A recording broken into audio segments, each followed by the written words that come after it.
Hey everyone, how's it going? Welcome back to another episode of Know Your Legends, Unsolved Murders.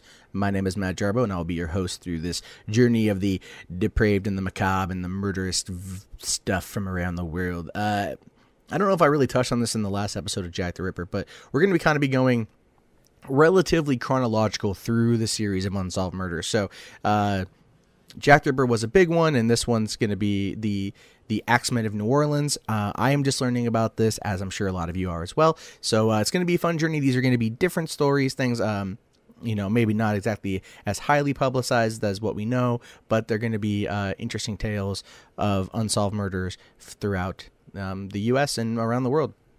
Anyway, let's get on with the Axeman of New Orleans. The Axeman was a serial killer active in New Orleans from May 1918 until October 1919. The press reports during the height of the public panic about the killings mentioned similar murders as early as 1911, but recent researchers have called these reports into question. Background. As the killer's pseudonym implies, the victims were attacked with an axe, and in some of the crimes, the doors to the victims' homes were first bashed open with the same tool. The Axeman was not caught or identified at the time, although his crime spree stopped mysteriously as it started. The murderer's identity remains unknown to this day, although various possible identifications of varying plausibility have been proposed. Not all of the Axeman's victims died, but the savagery and utter randomness of his attacks terrorized much of the populace. Some of his earlier victims were Italian-American, in particular the son of Pietro Pepitone, who had killed the Black Hand extortionist Paul Di Cristina several years before, leading the newspapers to assume that the killings were somehow mafia-related, similar to Chicago's Black Hand assassin Shotgun Man. However, later his crimes clearly did not fit the profile, and the apprehension of the general public grew. His victims included a pregnant woman and even a baby killed in the arms of its mother. The Axeman also seemed to draw direct inspiration from Jack the Ripper. He, or someone claiming to be the Axeman, wrote taunting letters to the city's newspapers, hinting at his future crimes and claiming to be a supernatural demon from hell. Most notoriously, on March 13th, 1919, a letter purporting to be from the Axeman was published in the newspapers, saying that he would kill again at 15 minutes past midnight on March 19th, but would spare the occupants of any place where a jazz band was playing. That night, all of New Orleans dance halls were filled to capacity, and professional and amateur bands played jazz at parties at hundreds of houses around town. There were no murders that night. Not everyone is intimidated by the Axeman. Some well-armed citizens sent newspaper invitations for the Axeman to come visit their house that night and see who got killed first. One invitation promised to leave a window open for the Axeman, politely asking him to not damage the front door. Suspects. Crime writer Colin Wilson speculates that the Axeman could have been Joseph Momfrey, a man shot to death in Los Angeles in December 1920 by the widow of Mike Pepitone, the Axeman's last known victim. Wilson's theory has been widely repeated in other true crime books and websites.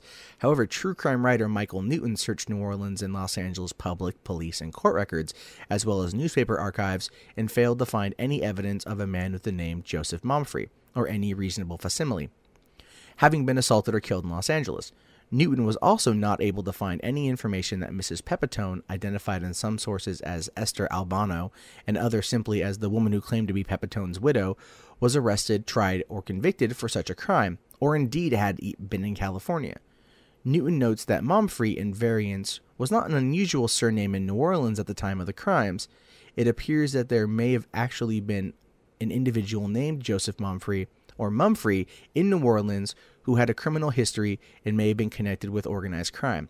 However, local records for the period are not extensive enough to allow confirmation of this or to positively identify the individual. Wilson's explanation is an urban legend, and there is no more evidence now on the identity of the killer than there was at the time of the crimes.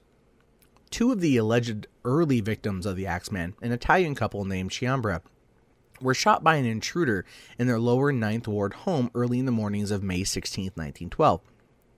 The male Chiambra survived while his wife died. In newspaper accounts, the prime suspect is referred to by the name Momfrey more than once. While radically different than the Axeman's usual modus operandi, if Joseph Momfrey was indeed the Axeman, the Chiambras may well have been an early victim of the future serial killer. Victims of the Axeman.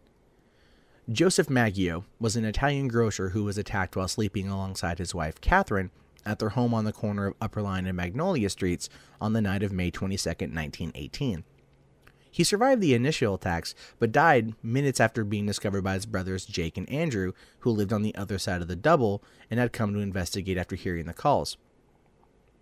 Catherine Maggio was the wife of Joseph Maggio. She was attacked during the night with her husband on the night of May 22nd. Numerous blows were inflicted to her head with an axe, and her throat had been cut so deep her head was nearly severed. Louis Bessumer, also a grocer, was attacked in the early mornings of June 16, 1918, along with his mistress Anna Lowe. He was critically wounded in the attack but managed to survive. Anna Lowe was attacked in the bed with Louis Bessumer. She was badly wounded and died a few hours later at Charity Hospital. Mrs. Schneider was attacked in the early evening hours of August 5, 1918. The 8 months pregnant Schneider awoke to find a dark figure standing over her as she was bashed in the face repeatedly with an axe. She was discovered later when her husband returned home and was treated for her wounds at Charity Hospital and delivered a healthy baby girl 3 weeks after the attack.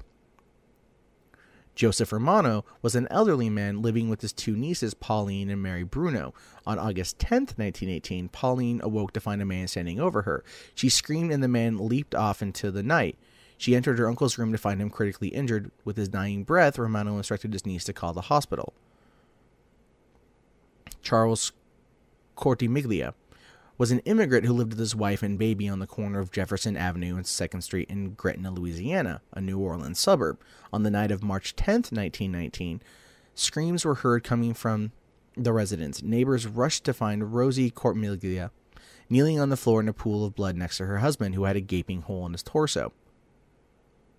Rosie Cortimiglia was the wife of the immigrant laborer Charles. She was attacked alongside her husband on March 10, 1919, while sleeping with the baby in her arms. She was badly wounded by the Axeman, but survived the incident. Steve Boca was a grocer who was attacked in his bedroom as he slept by an axe-wielding intruder on August 10, 1919. Boca survived his wounds, but it was duly noted that the assailant chiseled his way in through the back door, similar to other Axeman attacks. Sarah Lauman was attacked on the night of September 3, 1919. The 19-year-old suffered numerous head wounds and died at the hospital. Mike Pepitone was attacked on the night of October 27, 1919. His wife was awakened by a noise and arrived at the door to his bedroom just as a large axe-wielding man was rushing out of it. Some accounts say she saw 2 men fleeing her husband's room. Pepitone was transported to Charity Hospital, where he died the next morning. So it seems that the Axeman was a killer run around New Orleans. It doesn't seem like he actually had a lot of victims. Definitely, a serial attacker. Killed a lot of people. But why would he do it with an axe? It just, maybe that's why people kept surviving, is he kept using the axe for other things. He would chop down a door, which would dull the axe a bit, and then he'd chop them, which would not kill them because they were not. It wasn't as dull. Or wasn't as sharp as it could have been. That's no real laughing matter. But it's definitely an interesting case. I've never heard of it before, and I'm glad I didn't live in New Orleans around the same time. That would have been pretty scary. So, again, kind of curious what you guys think at home. Let me know. You guys can find us at kzomradio on Twitter, or facebook.com/kzomradio, or kzomradio.com. We are on iTunes. We are on YouTube. We are on Stitcher. We are all over the web, and looking to hear your comments and thoughts on this. And we'll see you guys next week for another Know Your Legends Unsolved Murders.